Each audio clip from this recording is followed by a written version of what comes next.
François Hollande a dit qu'il voulait être un président normal, c'est-à-dire un président qui ne s'occupe pas de tout le temps. Donc forcément, il y a une part, ce sont des orientations générales et tout n'est pas défini dans le détail. En ce qui concerne la protection, bien sûr que la justice doit être une justice protectrice. Alors, vous le savez, nous partageons vos interrogations, nous ne partageons pas toujours vos solutions. La justice doit être protectrice, tout à fait. Elle doit être protectrice des citoyens, elle doit être au service des citoyens, elle doit être protectrice des libertés et en même temps protectrice de la société, d'un ordre qui a été troublé par l'infraction.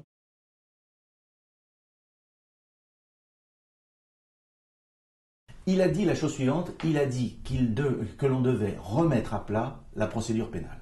Remettre à plat la procédure pénale, vous savez que nous avons affaire à une procédure pénale qui est très déséquilibrée aujourd'hui, puisque la procédure pénale contradictoire, l'enquête contradictoire, ne concerne que 4% des dossiers. Tous les autres dossiers sont examinés en enquête préliminaire, dans lequel ni la victime, ni l'auteur présumé n'ont accès à leur dossier, jusqu'à ce que le dossier soit renvoyé dans le tribunal. Donc il y a à remettre tout ceci à plat. Par ailleurs, il y a à, sans doute, d'ores et déjà, et rapidement, à reconstituer le droit pour la victime de se constituer partie civile sans passer par le filtre du procureur. La loi du 5 mars 2007 a été instaurée et elle a interdit aujourd'hui aux victimes de se constituer partie civile directement comme cela était possible autrefois. Je crois que ça pourrait être une des premières réponses qui permettrait à la victime de mettre en œuvre l'action publique, c'est-à-dire de faire en sorte que le procureur poursuive un dossier, indépendamment d'une remise à plat de la procédure pénale. Et puis par ailleurs, François Hollande insiste à juste titre sur l'accès à la justice et il veut recréer une aide juridictionnelle qui permette à la victime d'avoir accès à un avocat.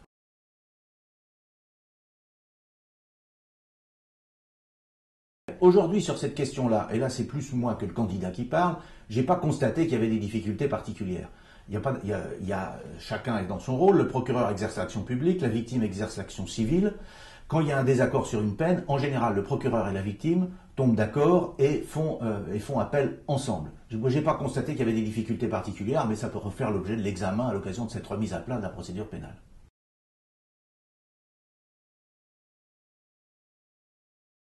Au Bourget, François Hollande a dit quelque chose qui, à mon avis, aurait dû peut-être plus marquer les esprits que cela n'a été. Il a dit, quant au petit caïd qui terrorise son quartier, quant aux délinquants financiers, la République, oui, la République, elle vous rattrapera.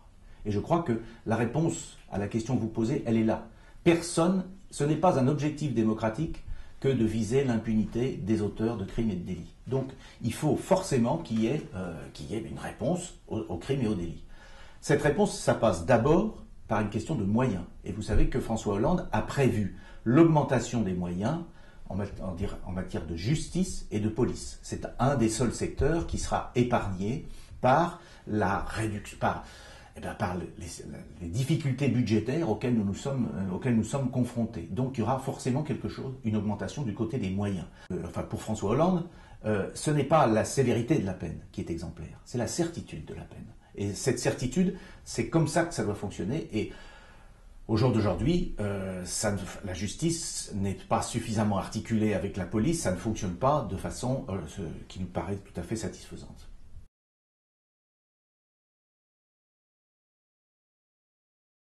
Alors, il faut que les peines soient exécutées. C'est la crédibilité de la justice. À partir de là, il y a un débat qui s'est ouvert sur les 80 000 peines qui seraient des peines non exécutées. Les peines qui sont en attente sont pour l'essentiel, nous dit le service de l'inspection judiciaire, des peines qui sont susceptibles de faire l'objet d'un aménagement, c'est-à-dire des peines qui peuvent être exécutées à l'extérieur des prisons.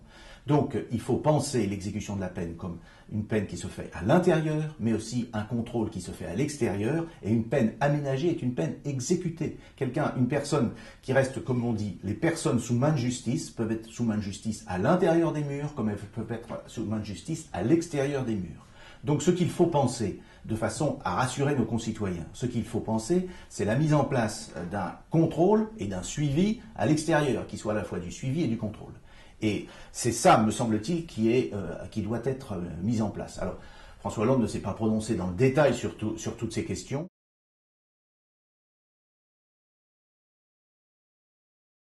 Actuellement, 66 000 détenus, un record que nous n'avons jamais atteint, et 57 000 places.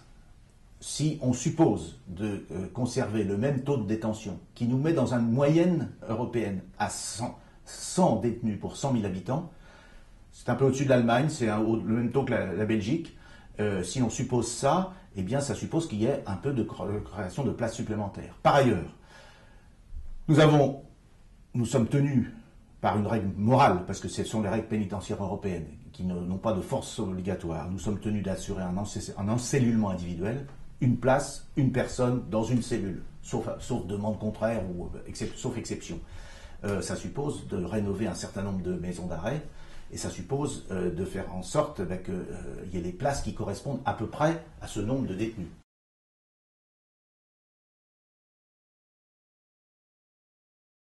La fermeté, c'est de faire en sorte qu'il n'y ait presque plus aucune sortie de prison qui soit une sortie de prison sans un suivi et un contrôle. C'est ça l'objectif. Parce que de toute façon, tout le monde, la plupart, à l'exception de quelques condamnés à perpétuité, dont on estime qu'il est impossible de les laisser sortir, à l'exception de ces quelques grands prédateurs, mais tout le monde, un jour ou l'autre, finit par sortir de prison. Donc la véritable fermeté, celle qui permettra de dire aux victimes de demain, quelle justice avez-vous rendue aux assassins de ma fille? La véritable fermeté, ou aux assassins de mon fils, la véritable fermeté, c'est d'assurer un contrôle et un suivi sérieux. Et c'est de permettre aussi la réintégration dans une vie normale, exempte de toute délinquance, autant que faire se peut. Ne rêvons pas, il y a forcément un pourcentage de délinquance. Mais la véritable fermeté, c'est celle-là. Et l'enfermement est toujours plus une solution de facilité qu'une solution de véritable fermeté. La véritable fermeté, c'est de savoir mettre en place le contrôle qui fait que, petit à petit, celui qui s'est écarté de la règle retrouve le droit chemin au prix d'un contrôle à l'extérieur, d'un suivi, d'une aide, mais aussi d'un contrôle.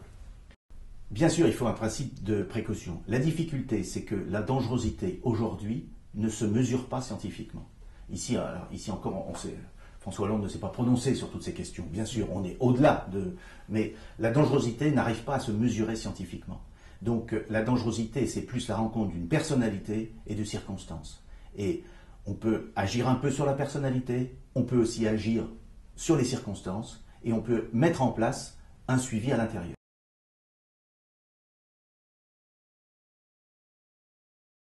Le premier élément, la rendre transparente, c'est la rendre indépendante. La deuxième, c'est de la faire fonctionner en lien avec le peuple français. Et l'on pense à la création d'échevins, c'est-à-dire essayer de voir s'il n'est pas possible d'associer des citoyens au prononcé de la décision. Prononcer de la décision sur le mode des assesseurs devant le tribunal pour enfants.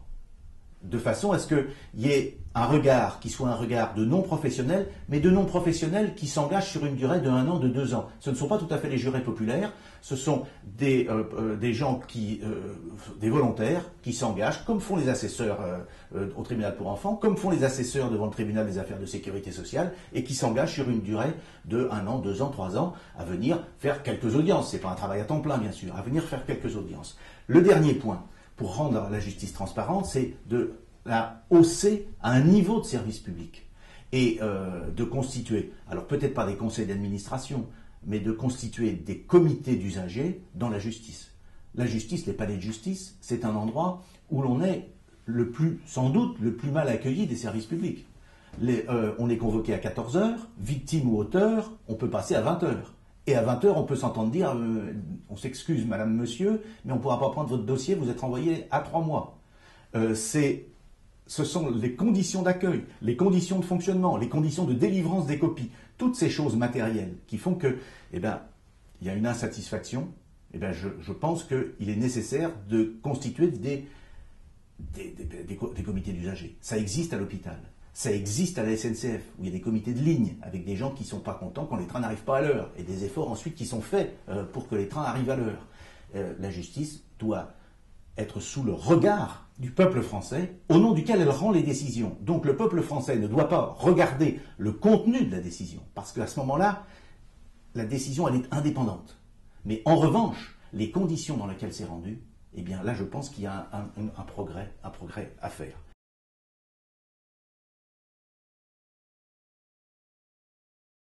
Nous n'avons pas toujours les mêmes réponses aux mêmes questions, mais vous voyez que nous y réfléchissons, vous voyez que nous essayons de faire progresser la justice de notre pays pour que les citoyens se sentent protégés par une justice qui à la fois soit respectueuse des libertés, respectueuse des droits de la défense, respectueuse aussi de ceux qui ont fauté, parfois pris au piège de l'obscurité de leur propre nuit, qui ont choisi plus la voie du mal que la voie du bien, mais aussi protéger les victimes.